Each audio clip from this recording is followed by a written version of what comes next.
చతుర్భుజం ప్రసన్నవదనం ధ్యాయేత్ సర్వవిఘ్నోపశాంతయేత్. గురుర్బ్రహ్మా గురుర్విష్ణుః గురుర్దేవో మహేశ్వరః గురుః సాక్షాత్ పరబ్రహ్మ తస్మై శ్రీగురవై నమః.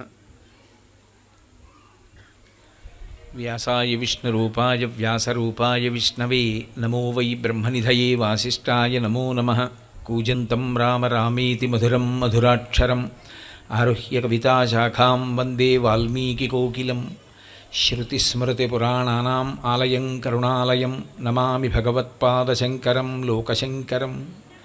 వాగర్ధావివ సంపృక్తౌ వాగర్ధప్రతిపత్తయే జగతః పితరౌ వందే పార్వతీపరమేశ్వరౌ. సూక్తిం సమగ్రేతున స్వయమేవ లక్ష్మీః శ్రీరంగరాజమహిషీమధురైః కటాక్షైః వైదగ్ధ్యవర్ణగుణగుంభనగౌరవైర్యాం కండూలకర్ణకుహరాः కవయోధయంతి. హైమోర్ధ్వపుండ్రమజహన్మకుటం సునాసం మందస్మితం మకరకుండలచారుగండం బింబాధరం బహుళదీర్ఘకృపాకటాక్షం శ్రీవేంకటేశముఖమాత్మనిసన్నిధత్తాం.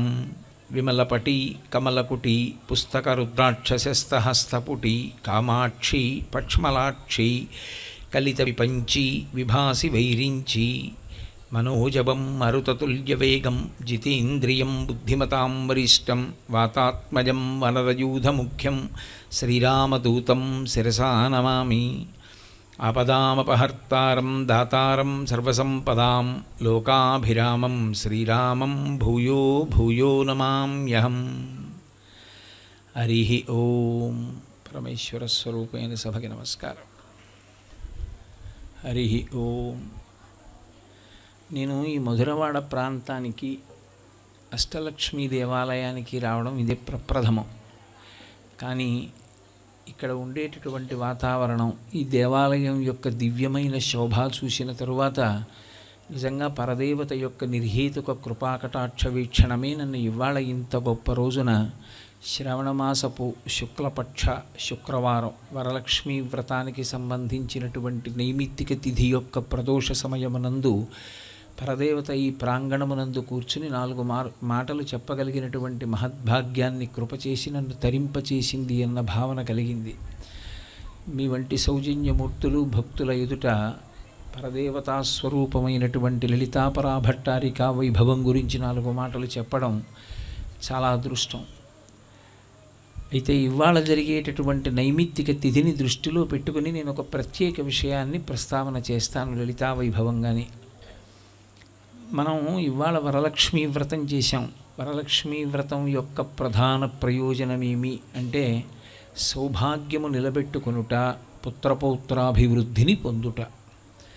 సౌభాగ్యము అన్న అంతర్భాగమే పతిస్థానము దీర్ఘాయుష్మంతుడై నిలబడుట, ఇల్లు సకల సమృద్ధితో ఉండుట. సకల సమృద్ధి అన్న మాటకు అర్థం మీరు జాగ్రత్తగా అర్థం చేసుకోవలసి ఉంటుంది. రామాయణం బాలకాండలో నా కుండలి నామకుటి నాస్రగ్వి నాల్పభోగవాన్ అంటారు వాల్మీకి మహర్షి.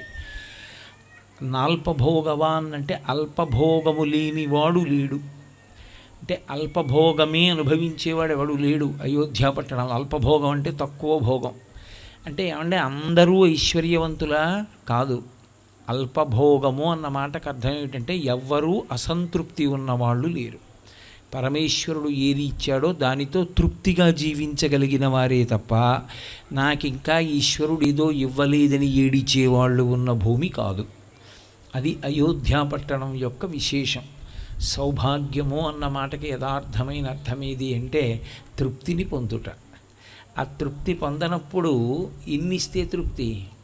వైదికంగా అడగవలసినవి కొన్ని ఉంటాయి. సంతానం ఆరోగ్యంగా చక్కగా ఉండాలి, భర్త దీర్ఘాయుష్మంతుడై ఆరోగ్యంగా తన 5వ తనం నిలబడాలి. ఇవి కోరుకోవడం దోషం కాదు. ఐశ్వర్యంలో ఎంత ఉంటే తృప్తి అంటే దానికేమీ హద్దేమీ లేదు. కాబట్టి పరదేవత యొక్క స్వరూపమైనటువంటి వరలక్ష్మీదేవి ఇవాల్టి రోజున చేసేటటువంటి వరలక్ష్మీ వ్రతం చేత ప్రీతురాలై ఆ తల్లి సౌభాగ్యాన్ని సంతానాన్ని చక్కగా కాపాడేటటువంటి లక్షణము కలిగినటువంటి విశేష తిథి. ఆ వరలక్ష్మీ వ్రతానికి సంబంధించినటువంటి పవిత్రమైన రోజు కనుక తత్సంబంధం ఉండేటటువంటి విషయాన్ని నేను లలితాపరా భట్టారికా స్వరూపం గురించి మనవి చేస్తాను. సువాసిని స్వరూపమునకు ఉండేటటువంటి ప్రధానమైన లక్షణమేమి అని ఒక ప్రశ్న. సువాసిని అంటే సువాసిని సువాసిన్యర్చన ప్రీత అని లలితాపరా భట్టారికా స్వరూపానికి 2 నామాలు. సువాసిని ఆమె, సువాసినిగా ఈ లోకమునందున్నటువంటి స్త్రీలు. సువాసిన్యర్చన ప్రీత, అటువంటి సువాసినుల చేత అర్చింపబడుట యందు ప్రీతి పొంది ఉండేటటువంటి తల్లి. సువాసిని అన్న మాటకు అర్థం కేవలముగా వివాహమైనటువంటి స్త్రీ అన్నది మాత్రమే అర్థం చెప్తే, నిర్వచనం చెప్తే అది సంకుచితమవుతుంది, దాని పరిధి తగ్గించినట్లు అవుతుంది. సువాసిని అన్న మాటకి యథార్థమైనటువంటి అర్థం కేవలం పెళ్ళైపోయిన ఆడది అని కాదు. ఇప్పుడు శారదా నవరాత్రులు వస్తున్నాయి, ఇంకా ఆశ్వీజ మాసం కొద్ది రోజుల్లో.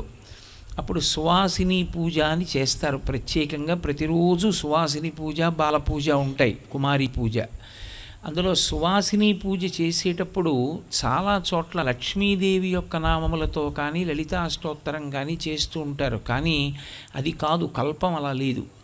సువాసిని పూజ చేసేటప్పుడు సువాసిని పూజకి సంబంధించిన నామములనే చదవాలి. సువాసిని పూజలో ఈ లోకమునందు వివాహమైనటువంటి ఒక గృహిణి ఎందుచేత పూజ పొందడానికి అర్హురాలైందో తత్విశేషములను సమన్వయం చేస్తూ నామములు చెప్తారు. ఆ నామముల చేత ఆమె పూజార్హత పొందినది అన్న విషయం మీకు అర్థమవుతుంది. పరదేవత సువాసిని, పరదేవతా లక్షణము ప్రకాశించినటువంటి గృహిణి సువాసిని. ఏమిటి దాని అర్థం అంటే, సువాసినికి కేవలముగా మంగళసూత్రం, నల్లపూసలు, మట్టెలు, సిగలో పువ్వులు, చేతికి గాజులు, చెవికి తాటంకములు ఇవే ప్రధానం కాదు. కొన్ని గుణములు ప్రధానములై ఉంటాయి. అందులో మొట్టమొదటిది ఏది అంటే పతిభక్తి కలిగినటువంటిదై ఉండాలి. రెండవది బంధుజనుల యందు విశేషమైనటువంటి ప్రీతి కలిగినదై ఉండాలి. అన్నదానం చెయ్యడంలో, ఇంటికొచ్చినటువంటి అతిథికి అన్నం పెట్టడంలో అన్నపూర్ణాస్వరూపము యొక్క అంశని పొందినదై ఉండాలి. ధర్మమునందు విశేషమైనటువంటి అనురక్తి కలిగినదై ఉండాలి. పెద్దల చేత మన్నన చేయబడినటువంటి నడవడి కలిగినదై ఉండాలి. అందుకే సీతమ్మ గురించి చెప్తూ వాల్మీకి రామాయణం సుందరకాండలో ఆ తల్లి ఎంత గొప్పది అంటే మాన్యాగురు వినీతస్య అంటారు వాల్మీకి మహర్షి. ఆమె పెద్దల చేత పొగడబడినటువంటి నడవడి కలిగినటువంటి తల్లి. అంచేత పెద్దల చేత